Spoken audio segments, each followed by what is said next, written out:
So we don't fight people. We do not wrestle flesh and blood.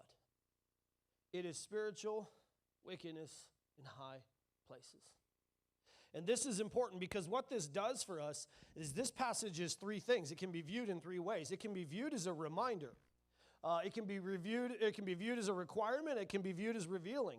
So what this passage does for us, what Ephesians 6 does for us, is it does one of three things wherever we are in our life. If believers are fighting against us, or if culture is waging war at us, it reminds us, oh yeah, they're not actually our enemy, so we need to be at peace with them. Whether they fight us or not, we need to pray for them. We need to bless those that curse us. We need to give good things to those who use us. We need to be for those who are against us. Why? Because we're not really fighting them.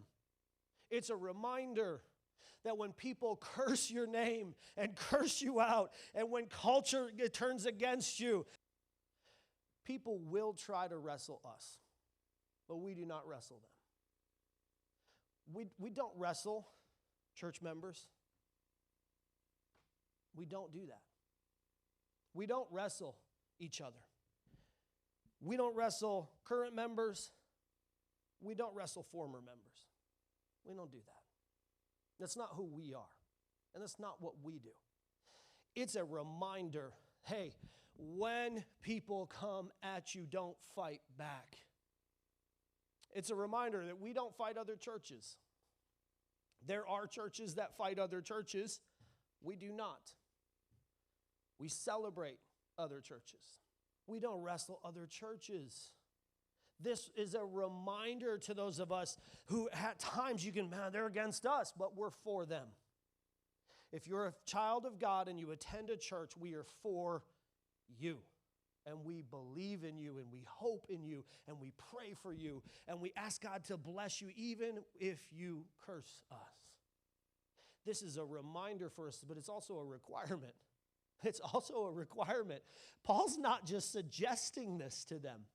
Paul is saying to them, do not wrestle flesh and blood. You don't know who you're actually fighting. Wrestle against spiritual wickedness in high places. But it's also revealing. It reveals in us when we are coming short in our faith.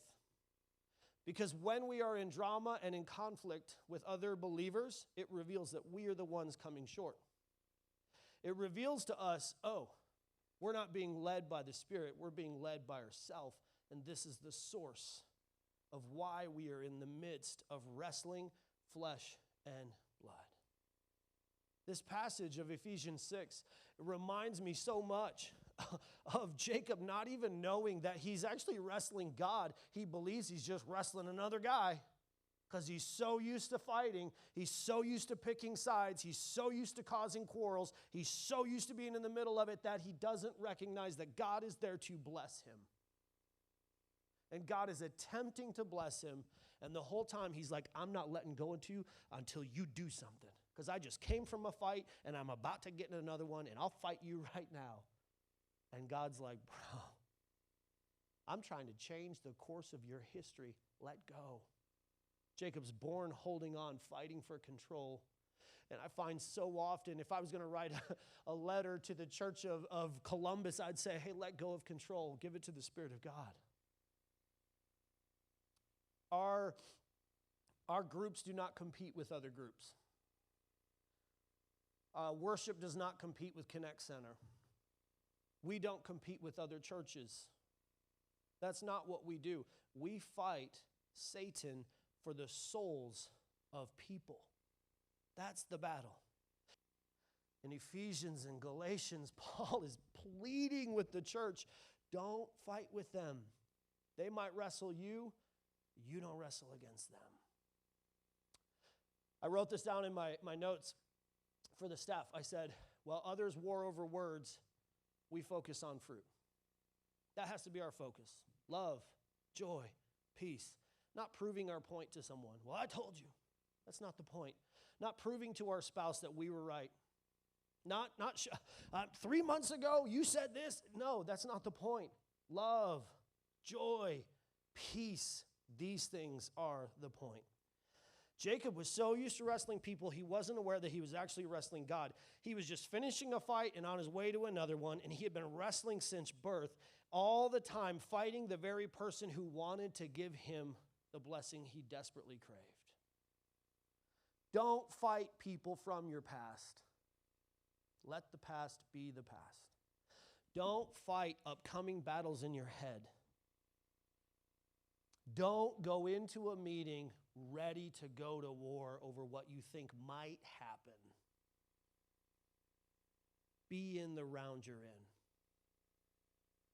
Don't fight your spouse over what someone did in high school. Don't fight your children over insecurities you face because of high school. Don't fight your cousins because of other cousins. Don't fight churches because of other churches. Know the round. Rather than allowing God to fight for him, he's holding on to him, demanding to receive a blessing that God had arrived to give him in the first place. Know who your partner is. God fights for you. You don't have to fight for yourself. Everybody talks about being burnt out. It's like every Christian in the world. We're all burnt out. Maybe we're not burnt out. Maybe you just didn't let God get in the ring in the first place. Now, this Leviathan is a word that means, it means that it is a spiritual creator of or agent of chaos. In other words, it is like what Satan does is he supernaturally creates chaos in your life, and he tries to attempt to destroy you through chaos. How many battles are you fighting, and the entire time God is just waiting for you to tag him in? Now, I have to point out right here, I know we're almost done, but I have to point out, God is not saying that he will make it rain on another church's parade because you don't get along with that church. God is not saying you got in a fight with someone, so he's going to give them a flat tire to show that you were right, not them. God is not saying he's going to cause your spouse to stub his toe on the bottom of the bed because he said something to you last night about dinner. That's not what he's saying. He will fight Satan for you.